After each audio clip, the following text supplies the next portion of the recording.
There's a Bigfoot case from Michigan that still creeps me out. Father and his son were fishing when their dog suddenly went wild. Then came this massive crack like a tree snapping in half. Out of the marsh, they saw something huge, dark, and running on two legs, eyes glowing in the beam of their light. The BFRO called the witnesses credible, and honestly, the details make it one of the most chilling encounters on record. This fictionalized account is called 10 Seconds by Plum Creek. The tired engine of Walt's Ford Ranger ticked rhythmically in the cooling air, a sound almost immediately swallowed by the drone of the Michigan marsh. It was that specific time of evening in late August when the world seemed to hold its breath, caught between the oppressive humidity of the day and the coming chill of the night. Plum Creek wasn't much more than a name on a faded topographical map, a place Walt had discovered in his own youth. A tangle of wetlands and scrubby pine forest he'd always found a strange sort of peace in. He hoped to pass a sliver of that peace on to his son. Evan, however, looked anything but peaceful. At 12, he was a knot of tightly coiled limbs and simmering resentment. He unfolded himself from the passenger seat, his movements jerky and reluctant, as if the very act of standing on this patch of wild earth was a profound personal insult. His eyes, the same deep brown as Walt's, but clouded with a skepticism his father hadn't earned until his late 30s, scanned the perimeter. "So, this is it?" he asked, the question hanging in the thick air like the mosquitoes already forming a curious cloud around his head. "This is it," Walt confirmed, trying to inject a dose of enthusiasm into his voice that he didn't quite feel. He slapped a mosquito on his neck, leaving a small smear of blood. "The promised land. Just you, me, the fish, and a million of our closest blood-sucking friends." Evan offered a non-committal grunt and retreated to the truck bed to unclip Scout's leash.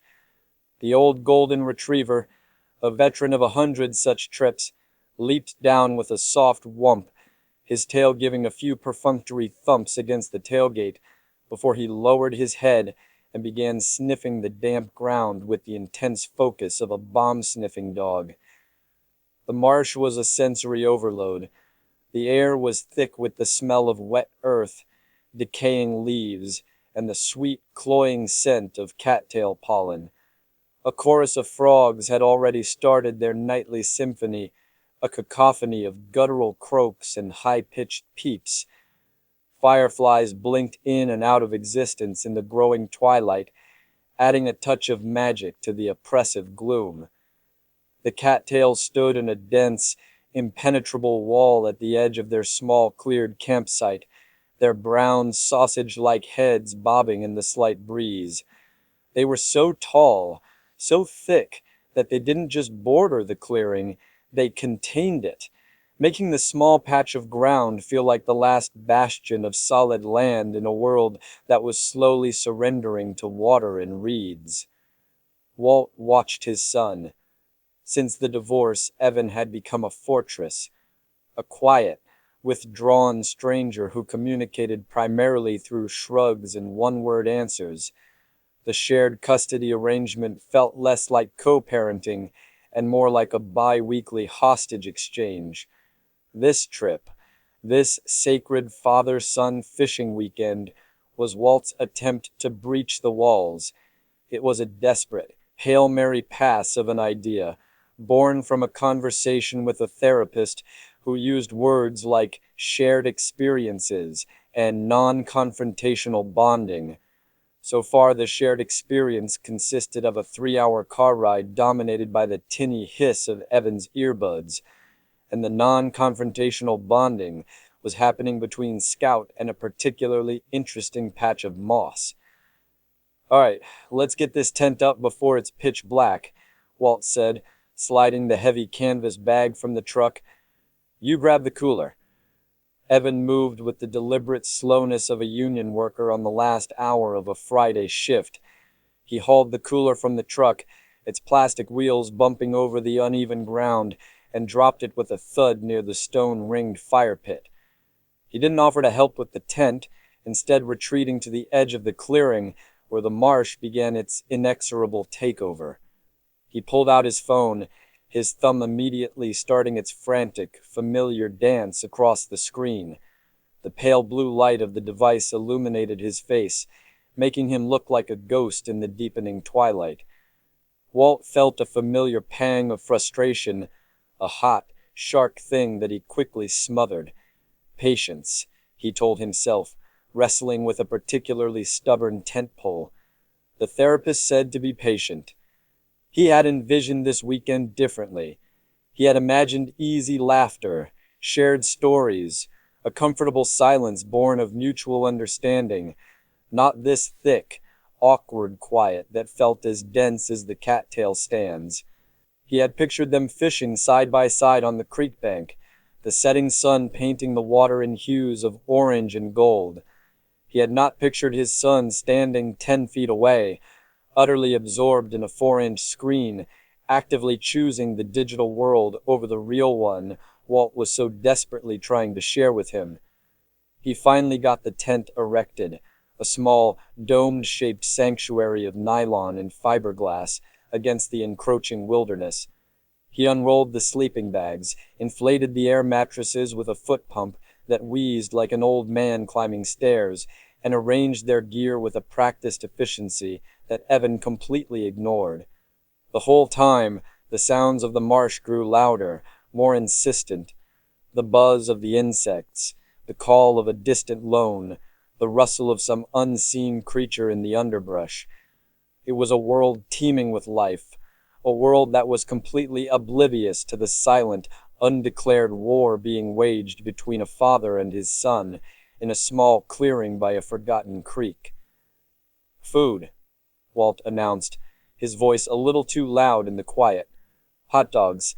The breakfast, lunch, and dinner of champions."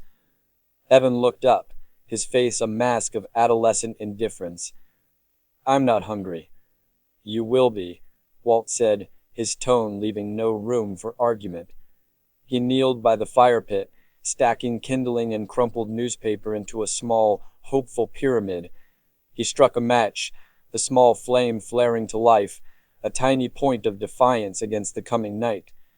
As the fire caught, sending a plume of smoke spiraling into the purple sky, he glanced over at his son.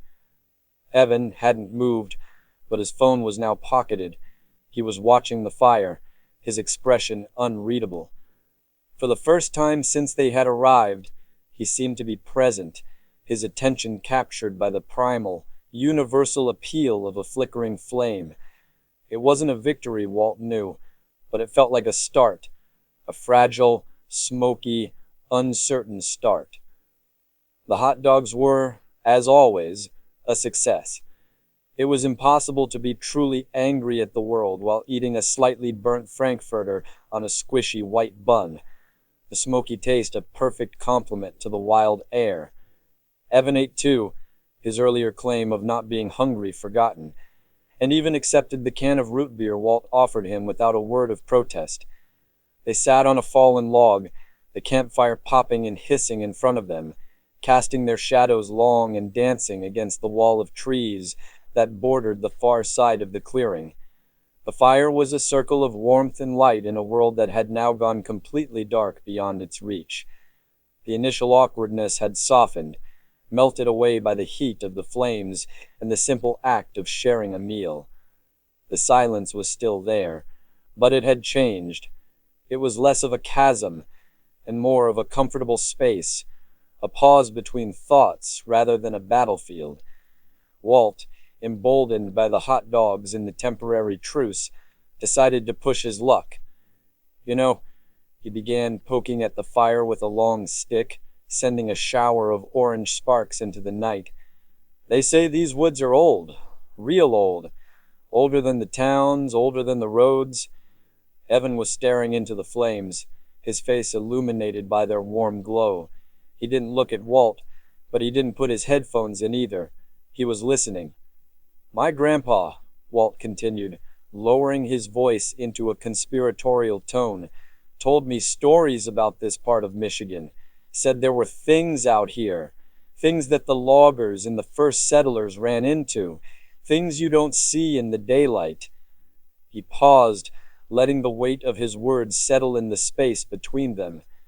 He was half joking, of course, spinning the kind of tall tales that were a staple of campfires and father-son trips, but a part of him, the part that still remembered being a boy and feeling the vast, untamed nature of these woods, believed in the possibility. "He told me about the dog man," Walt said, leaning in slightly. "Part man, part wolf, walks on two legs. They say you hear a scream at night, a sound that's halfway between a man and a wolf. That's him. First sighting was up in Wexford County back in the 1880s. A couple of lumberjacks swore they saw it." Evan picked up a stick of his own and began to methodically peel the bark off with his thumbnail. "That's just a story," he said, his voice flat, but Walt could detect a flicker of interest, a tiny crack in the armor of his adolescent cynicism. "Maybe," Walt conceded, "but people still see it. Every 7 years, they say. There are reports. People find tracks they can't explain. Strange howls in the middle of the night." He let that hang in the air for a moment before continuing. "And then there's the Nain Rouge, the red dwarf of Detroit, a little red-eyed demon that shows up right before a disaster. Saw him before the fire of 1805, before the Battle of Bloody Run." "We're not in Detroit," Evan pointed out, still not looking up from his stick. "No," Walt said with a smile, "but things wander. Things get lost. And this is a good place to get lost." He was about to launch into a story about a phantom ship on Lake Superior when he was cut off by a low growl from the edge of the firelight. It was Scout. The old dog, who had been dozing contentedly by Walt's feet, was now on all fours, his body stiff, a line of hackles raised along his spine. He wasn't looking into the woods, but towards the impenetrable wall of cattails that bordered the creek. He let out another low, guttural sound, a noise of genuine unease that Walt had rarely heard from him. "Easy, boy," Walt said, reaching out to put a hand on his back. Scout's muscles were tense, bunched like coiled springs. The dog was usually a rock, a placid, unflappable creature who regarded squirrels with lazy indifference and greeted thunderstorms with a gentle snore. This was different. This was not his "I hear a raccoon bark." This was a deep, primal warning. "What's with him?" Evan asked, his voice a little tight. He had stopped whittling his stick and was now staring at the dog, his feigned nonchalance gone. "Probably just a deer coming down to the creek for a drink," Walt said, trying to sound reassuring, though he felt a prickle of unease himself. He peered into the darkness beyond the fire, but could see nothing. The cattails stood silent and still. "He's just not used to being out of the city." But Scout didn't relax. He began to pace along the edge of the campsite, a restless, agitated patrol. He would walk a few feet, stop, lower his head, and let out a soft whine, his gaze fixed on the blackness of the marsh. He refused to be comforted, shying away from Walt's outstretched hand. The dog's anxiety was a contagious thing, a palpable tension that bled into the atmosphere of the campsite, extinguishing the fragile warmth of their campfire chat. The woods, which a moment ago felt peaceful and serene, now seemed to press in on them, the darkness no longer empty, but filled with a watchful, waiting presence.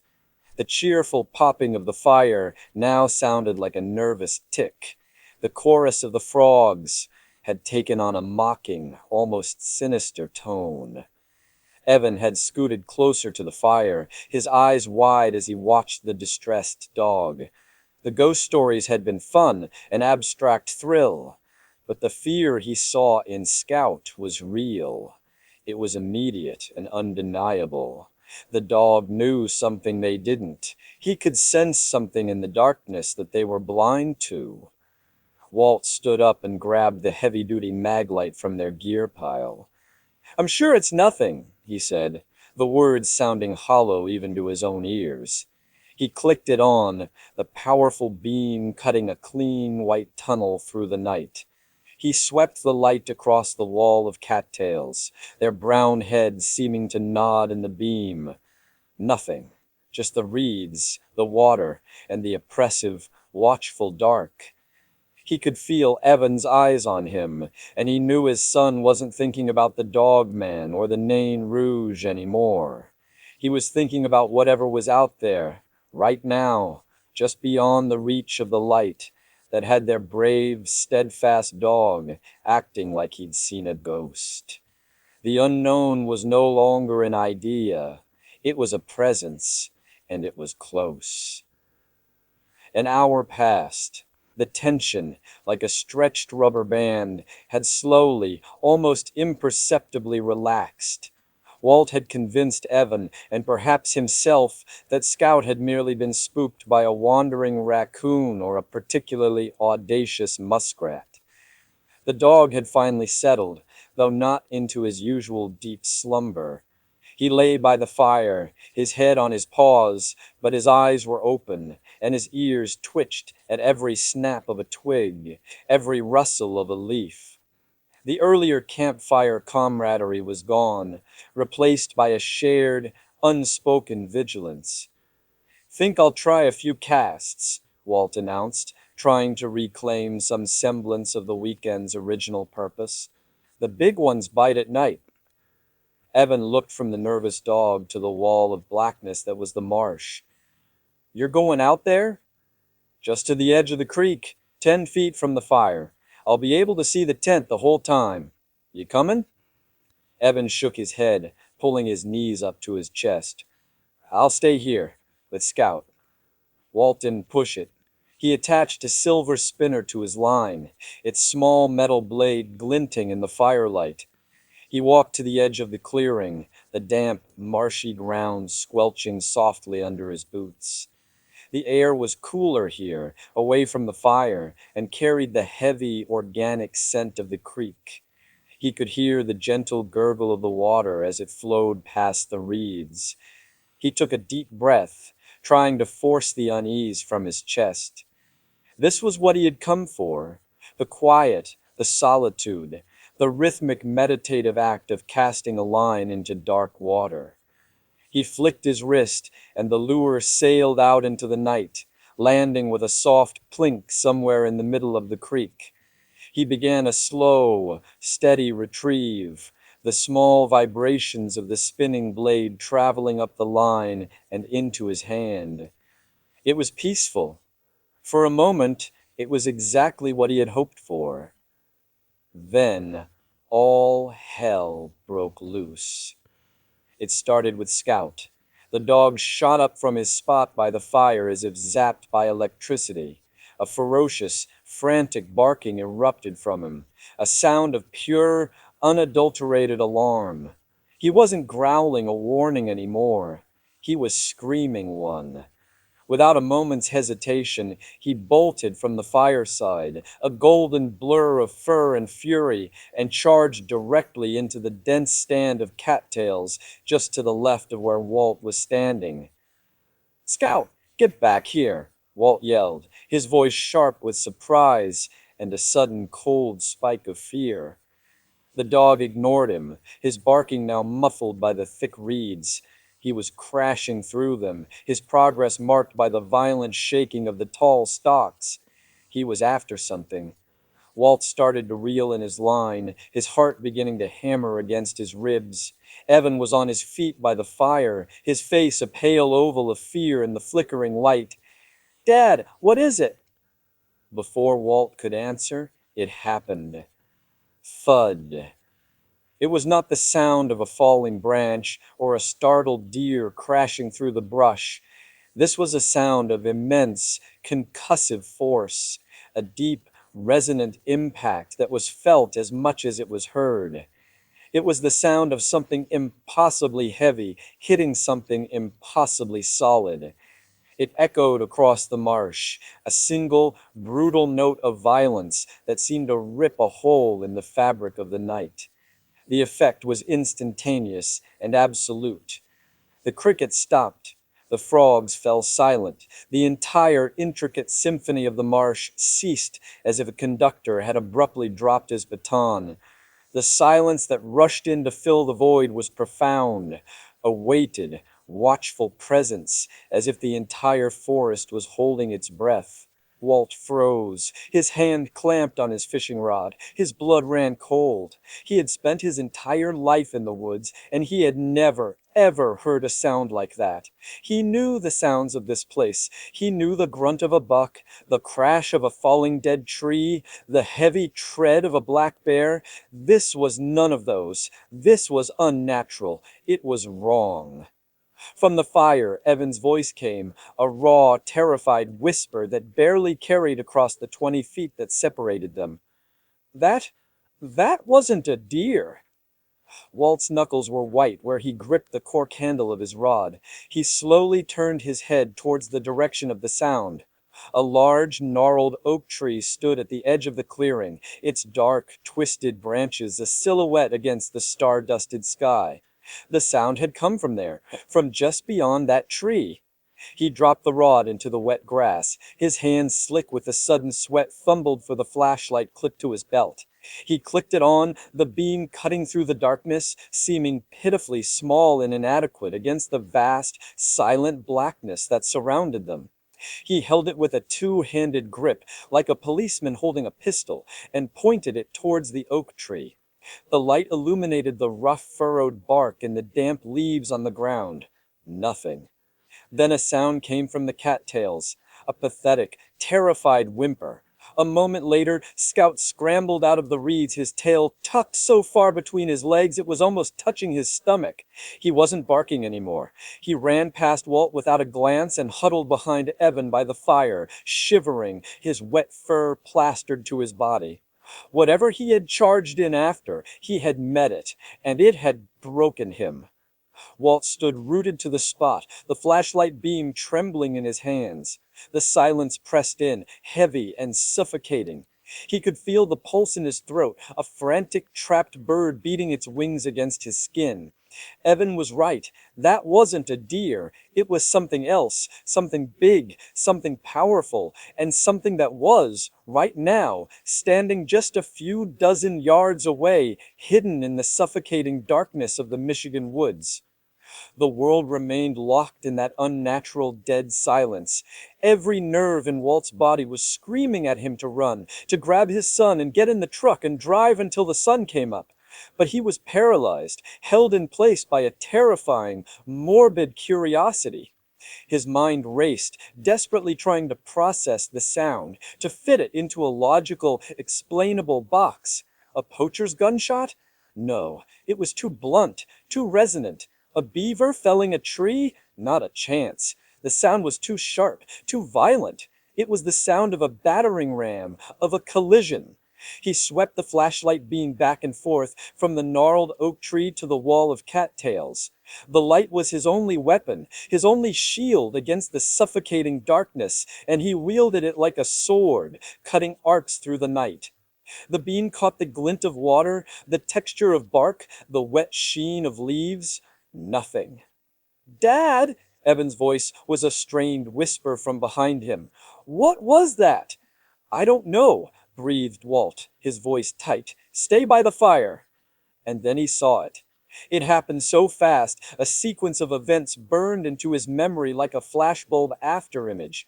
To the right of the oak tree, where the dense wall of cattails gave way to a small marshy clearing before the proper tree line began, there was movement. It wasn't the furtive scurry of a small animal. It was a huge, fluid motion, a surge of blackness detaching itself from the deeper black of the woods. Out of the reeds, it broke into view. Walt's brain, for a precious second, refused to assemble the image into a coherent whole. His flashlight beam, guided by pure primal instinct, locked onto the shape. It was enormous. His first rational thought was bear. It had to be a bear. It was big and dark and moving fast. But it wasn't a bear. Bears don't move like that.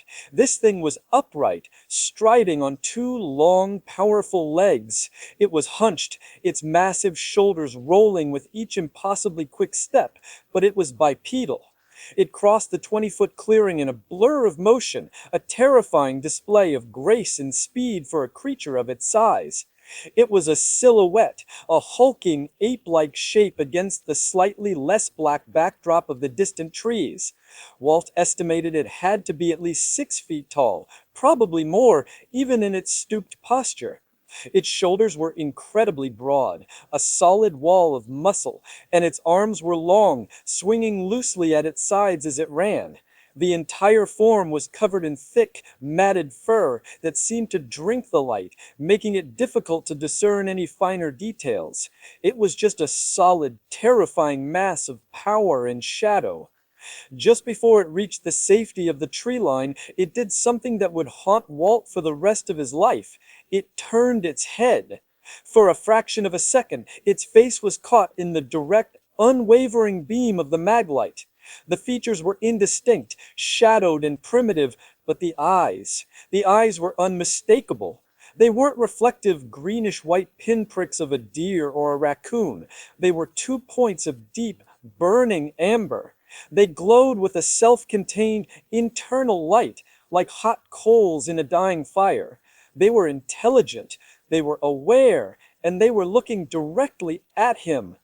In that single, timeless moment, Walt felt a connection, a horrifying jolt of recognition. He was not just looking at an animal. He was being seen, being assessed by something that understood the light, understood the man holding it, and understood that it had been discovered. There was no fear in those eyes. There was no aggression. There was just a calm, ancient, and utterly alien awareness. Then, as quickly as it had appeared, it was gone. With one final powerful stride, it plunged into the dense woods of the tree line, vanishing completely. The sound of its passage was surprisingly minimal, a single soft crack of a branch, and then nothing. It didn't crash through the undergrowth like a panicked animal. It simply melted into the forest, absorbed by the shadows as if it was one of them. The entire encounter, from the moment it broke from the reeds to the moment it disappeared into the trees, had lasted no more than 10 seconds. 10 seconds. 10 seconds was nothing. It was the time to tie a shoe, to answer a text, to wait for a traffic light. But these 10 seconds had fundamentally altered the world. The woods were no longer just woods. The darkness was no longer just an absence of light. Everything Walt thought he knew about the world, about the neat and tidy categories of what was real and what was a story, had been shattered. He stood there, the flashlight still pointing at the empty space where the creature had been, his arm locked straight, his body rigid. He could hear his own ragged breathing, loud and harsh, in the renewed, crushing silence. The crickets had not returned. The frogs had not dared to resume their song. The world was still holding its breath. And in his mind, he could only see those two glowing amber eyes burning in the dark. The spell broke. The paralysis that had held Walt in its icy grip shattered. In a tidal wave of pure, unadulterated adrenaline surged through him. His first coherent thought was not of the creature, but of his son, Evan. He spun around, the flashlight beam cutting a wild, uncontrolled arc across the campsite. Evan was exactly where he'd left him, by the fire, but he was no longer just standing. He was pressed back against the log, his hands covering his mouth, his eyes as wide and white as dinner plates. He had seen it too. Of course he had seen it. The entire event had played out on a 20-foot stage directly in front of him.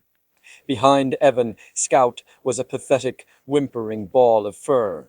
The dog who had once faced down a snarling pit bull without flinching was now trying to dig his way under the log, his body racked with tremors. The silence that had felt heavy and watchful before now felt suffocating and malevolent. It was no longer an empty silence. It was a silence filled with the presence of what they had just seen.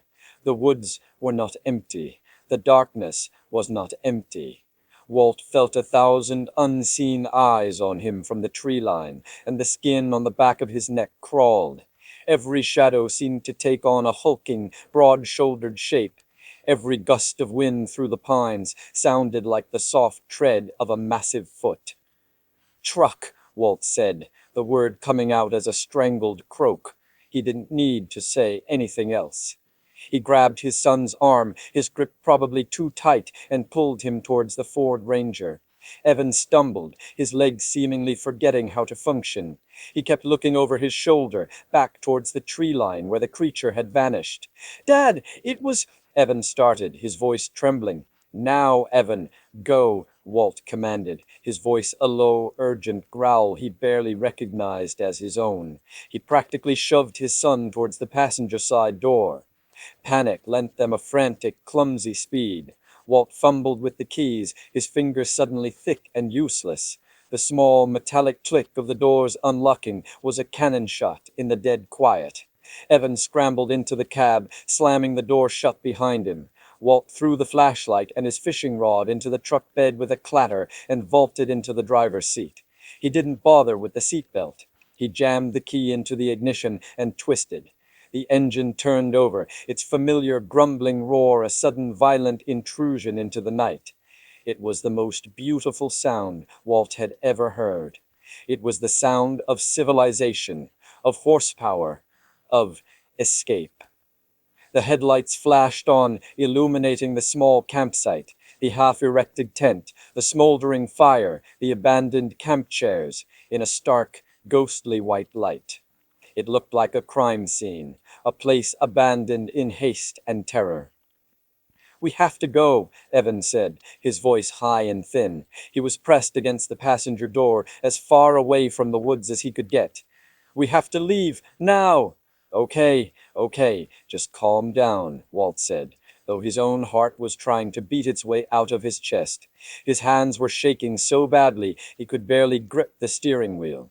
He put the truck in reverse, his eyes darting between the rearview mirror and the impenetrable wall of darkness that surrounded them. "Calm down," Evan's voice cracked, bordering on hysterical. "Dad, did you see it? Did you see the size of it?" Walt didn't answer. He backed the truck up, the tires spinning in the soft dirt before finding purchase. He swung the wheel, turning the truck around to face the narrow two-track lane that served as the only way in or out of this forsaken place. The headlight swept across the tree line, the spot where the creature had disappeared. For a terrifying moment, Walt expected to see it standing there, waiting for them, its amber eyes glowing in the high beams. But there was nothing. Just the trees and the shadows and the overwhelming, oppressive sense of being watched. "Go!"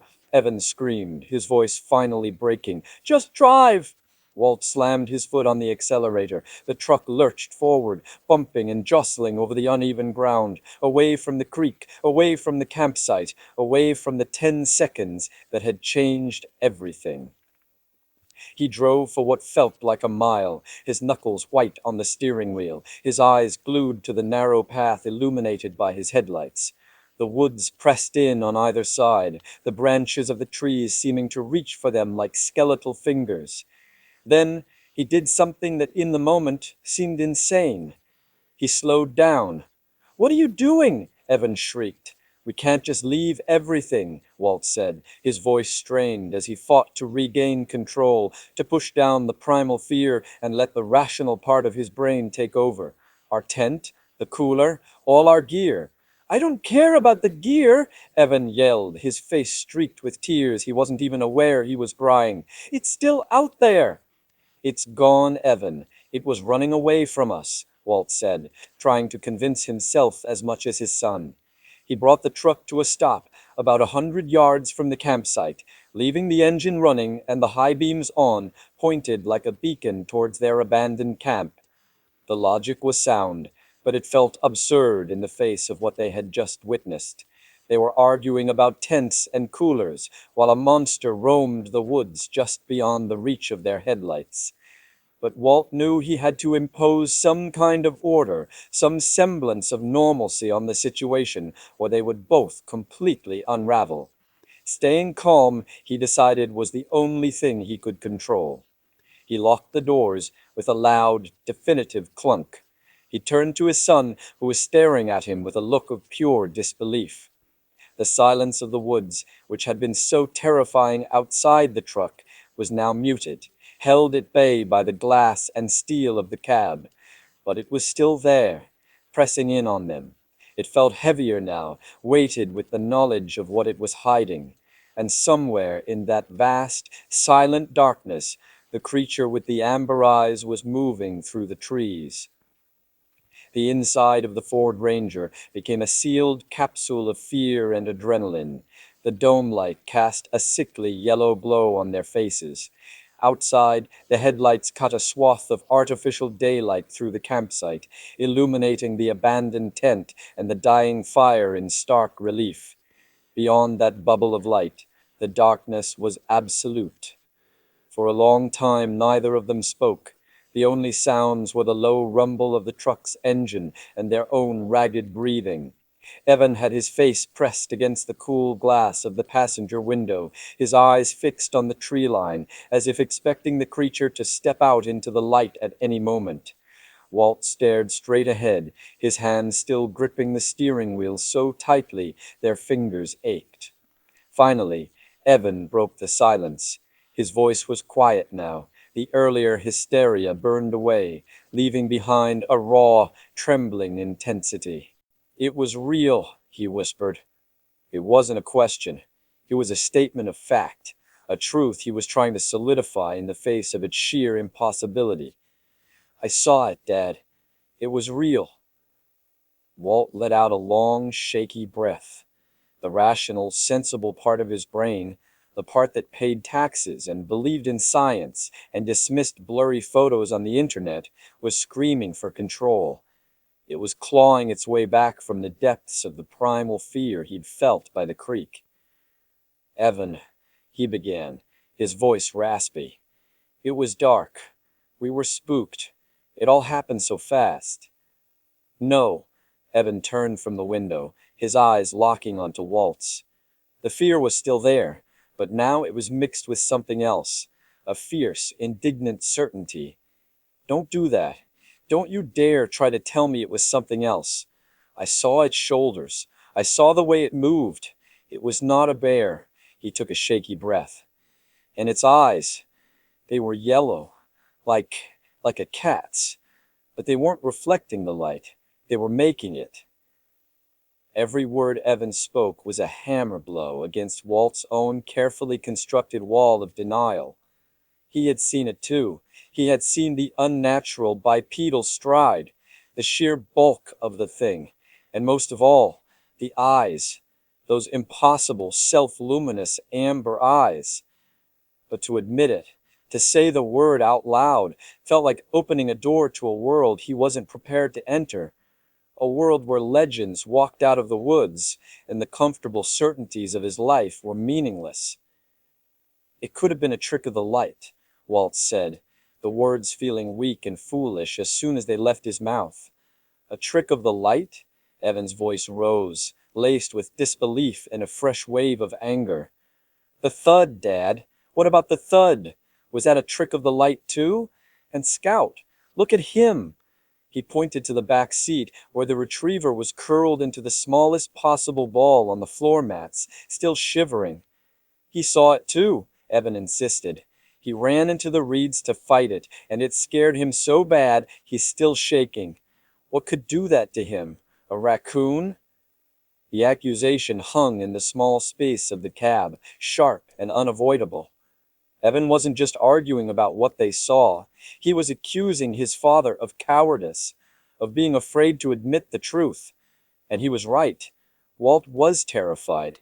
He was terrified of the creature, but he was also terrified of what its existence meant. It was easier, safer to believe in a bear. "I'm just trying to be rational, Evan," Walt said, his tone defensive. Rational? Evan scoffed, the sound bitter. There was nothing rational about that thing. It was 6, maybe 7 feet tall. It was covered in fur.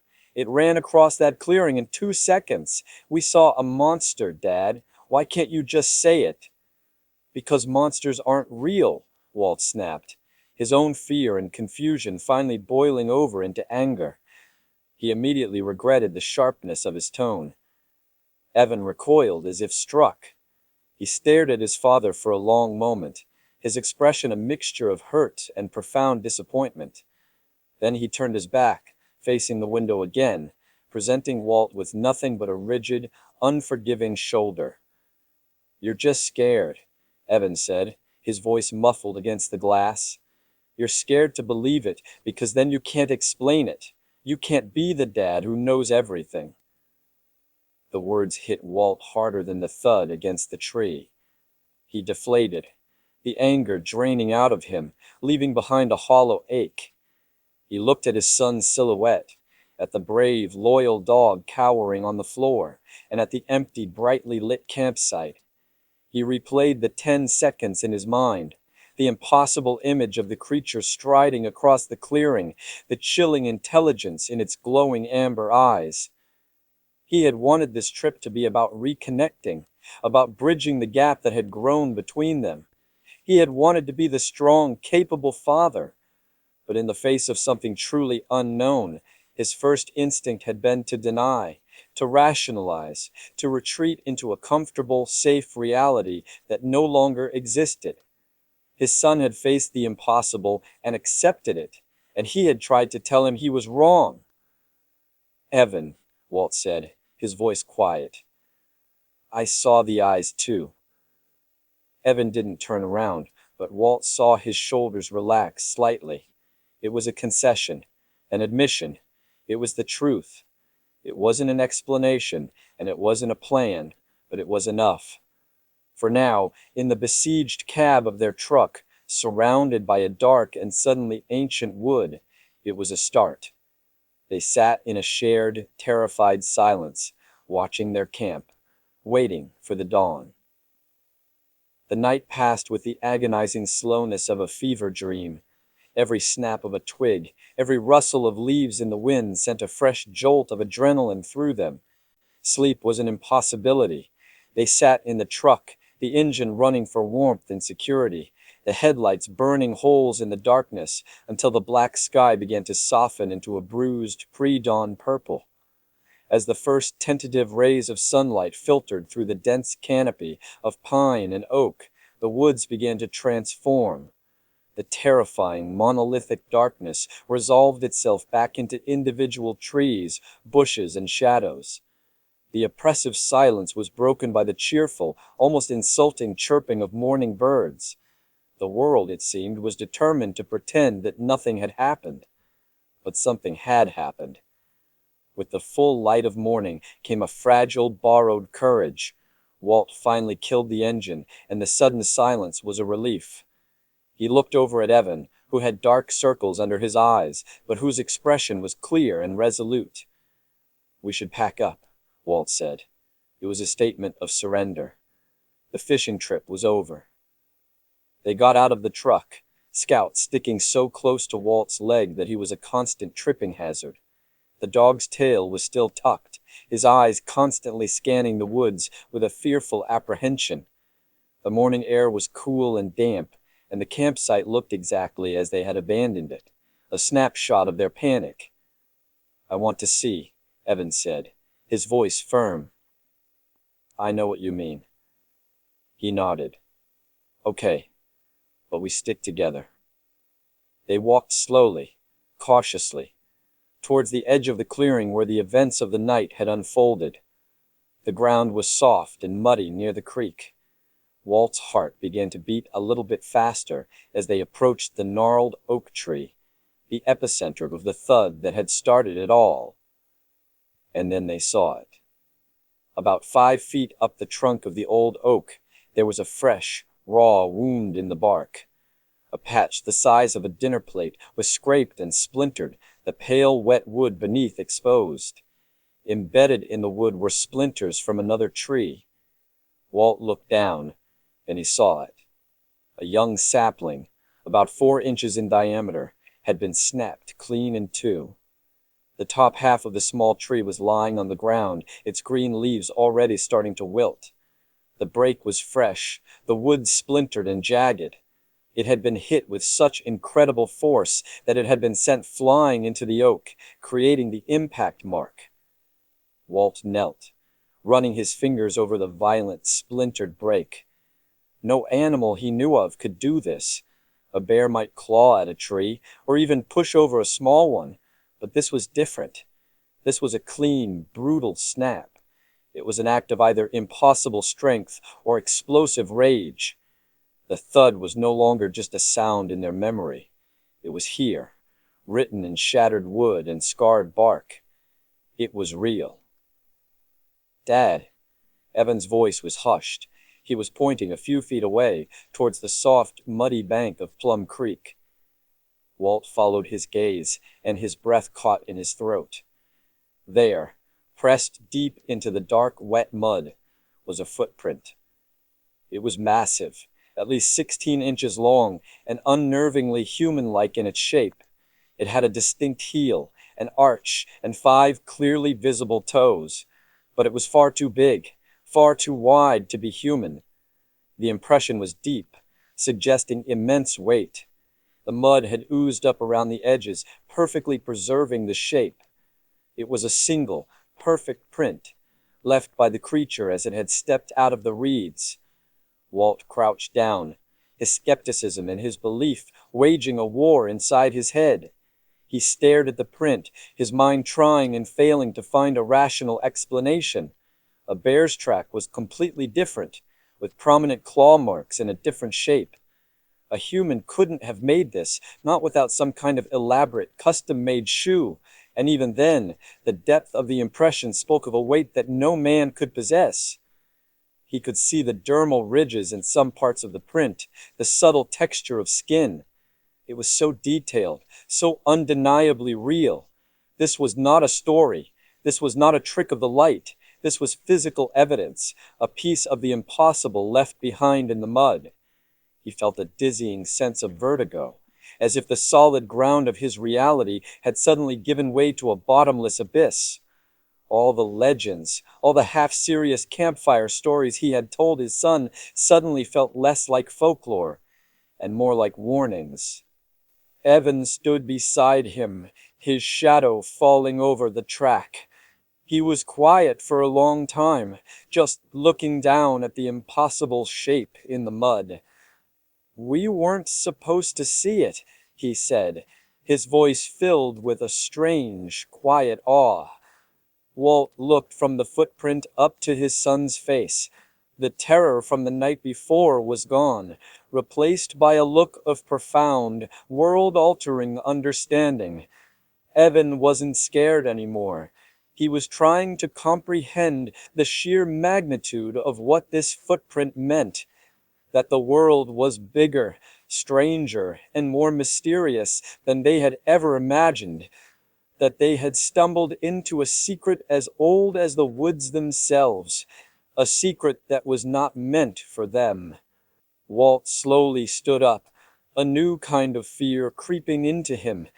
It wasn't the fear of the creature itself, but the fear of this knowledge, the fear of what you do when you see something you can't explain, something that breaks all the rules. He looked at the broken sapling, at the deep, muddy footprint, and then back towards the silent, watching trees. He was no longer just a father trying to connect with his son. He was a witness. They both were. The drive back to civilization was a study in silence. They had packed their camp with a grim, mechanical efficiency, every movement betraying a shared urgency to put Plum Creek behind them. They didn't speak as they rolled up sleeping bags and collapsed the tent. They didn't speak as they loaded the cooler and the fishing gear into the truck. Every so often, one of them would cast a nervous glance towards the tree line, but the woods remained stubbornly, unnervingly normal in the bright morning light. Now on the highway, the world outside the truck's windows seemed surreal, almost insulting in its normalcy. Cars sped past, filled with people going to work, to the grocery store, to visit relatives, people who lived in a world where the woods were just woods, where the scariest thing you might see was a deer darting across the road. Walt felt a profound sense of dislocation, as if he and Evan were in a bubble, separated from the rest of humanity by the 10 seconds of impossible reality that they had witnessed. What do you do with a secret like that? The question circled endlessly in Walt's mind. He debated it with himself, a frantic internal monologue. Tell someone? Who? The police? Hello, officer? My son and I saw a 7-foot-tall ape-man snap a tree in half. They'd be subjected to a breathalyzer test before he finished the sentence. The Department of Natural Resources? They'd thank him for his call and file it under crank. He could already hear the disbelief, the polite condescension, the outright ridicule.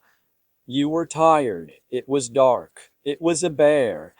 They would be dismissed as hoaxers or lunatics. His messy divorce was already the talk of his small town. He could only imagine the whispers that would follow this. Poor Walt, the divorce really sent him over the edge. Now he's seeing monsters in the woods. He would lose his credibility, and worse, he would subject Evan to the same mockery. He glanced over at his son. Evan was not looking out the window. He had his sketchbook open on his lap, the one he usually filled with detailed drawings of superheroes and fantasy monsters. He was drawing now with a fierce, concentrated energy, his pencil flying across the page. He wasn't drawing a fantasy. He was drawing what he had seen. He was rendering it from memory, trying to capture the sheer bulk of its shoulders, the length of its arms, the slight hunch of its posture as it ran.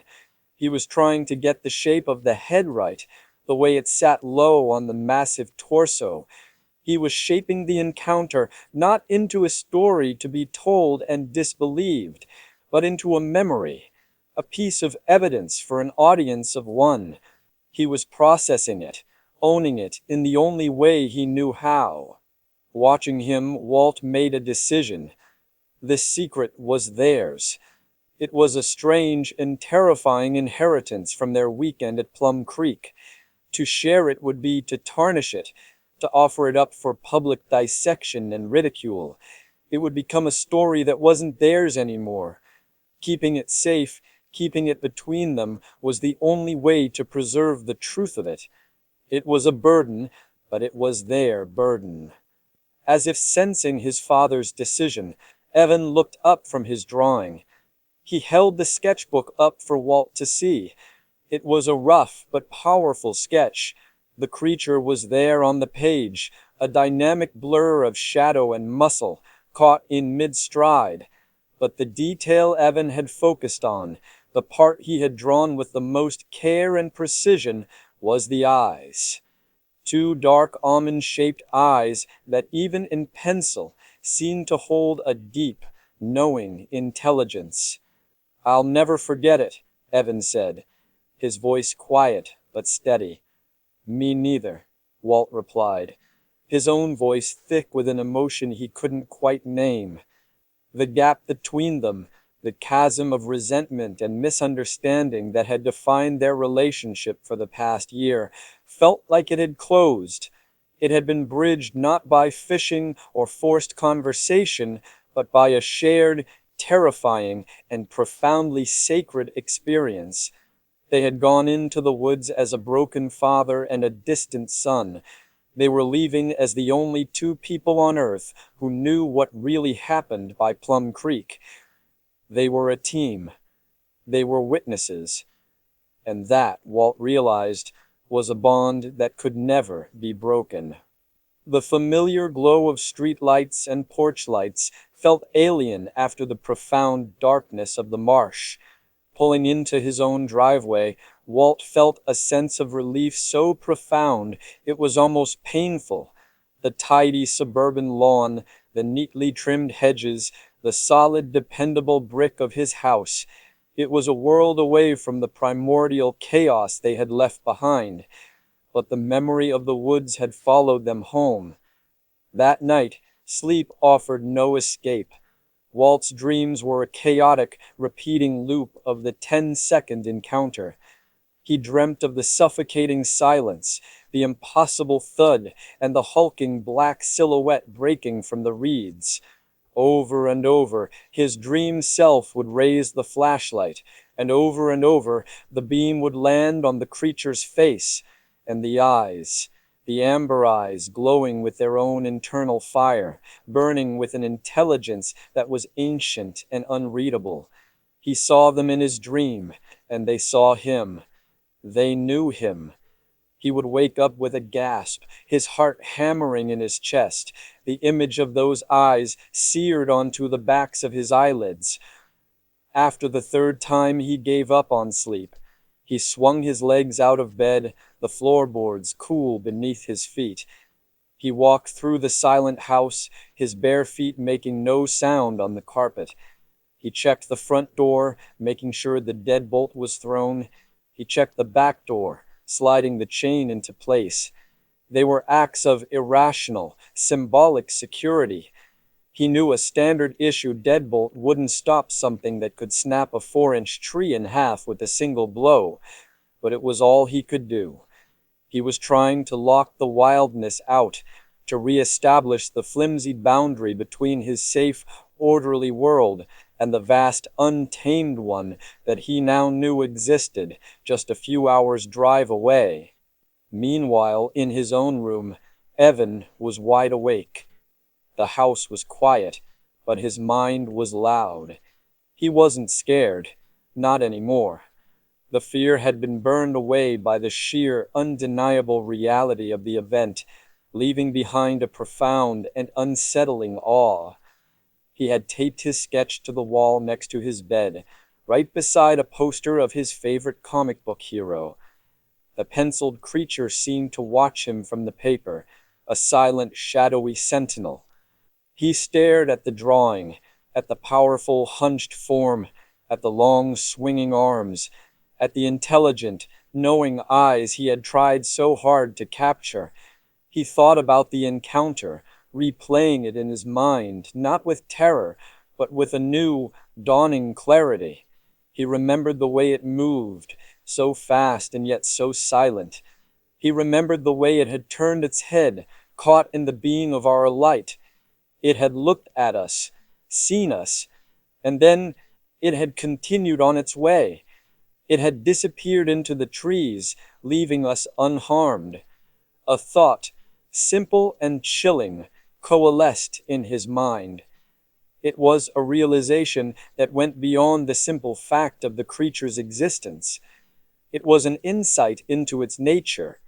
He leaned closer to the drawing on his wall, his face just inches from the paper, and whispered the words into the quiet darkness of his room, a secret shared only with the shadow on the page. It wasn't afraid of us.